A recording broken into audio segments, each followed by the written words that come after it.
Sugar, record production around the globe in sugar. Despite that, you would think the supply-demand thing will bring sugar prices down. Not exactly happening, and a lot of reasons for that. Alexandra Wexler is here to explain it to us. It's your debut on the Hub, right? Yes, it's your first time on the Hub. First time. First time for everything. Tell us what's going on with the sugar market right now. We've got a lot of sugar. People are making a lot of sugar, but that isn't driving down prices. Exactly. So the problem is that there is this global surplus of sugar we're expected to have between 6 and 8 million tons in excess this year. But prices have gone up about 10% this year as well, which doesn't make sense because if you have a lot of supply, your price should go down.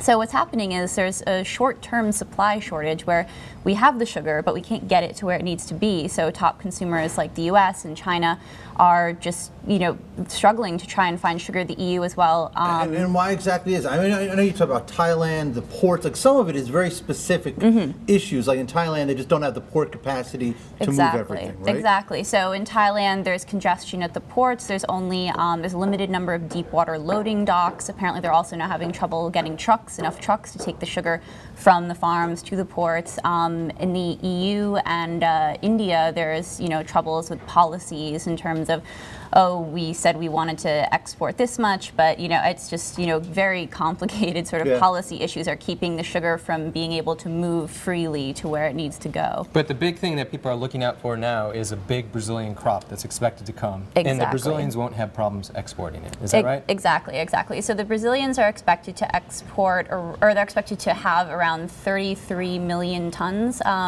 of sugar, which they'll export about a third of that, I believe. And basically, they've been doing this forever. It's they're the biggest exporter, so their export should move pretty smoothly. But we're thinking now that they might have, or traders are hearing that there might be a delay in that crop as well, which will keep sugar, keep this surplus going on the market for a little bit longer, just because they've been having some dry weather, and so the crop's going to take a little bit longer to develop. It's funny too. When I first saw the story, I thought, well, sugar. If you can't get your sugar, you don't put in your coffee.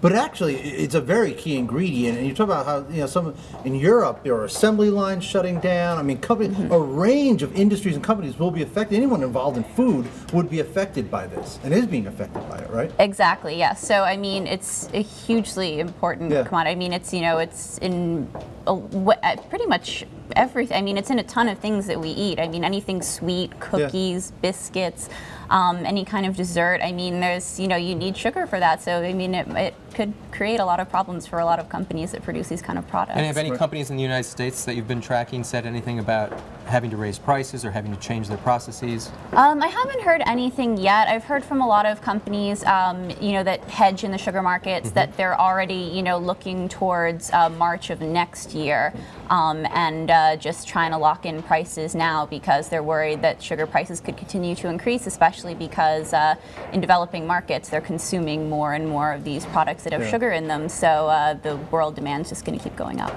All right. Good stuff, Alexandra Wexler. This is first time on the show. She's like a pro. Thank you very much.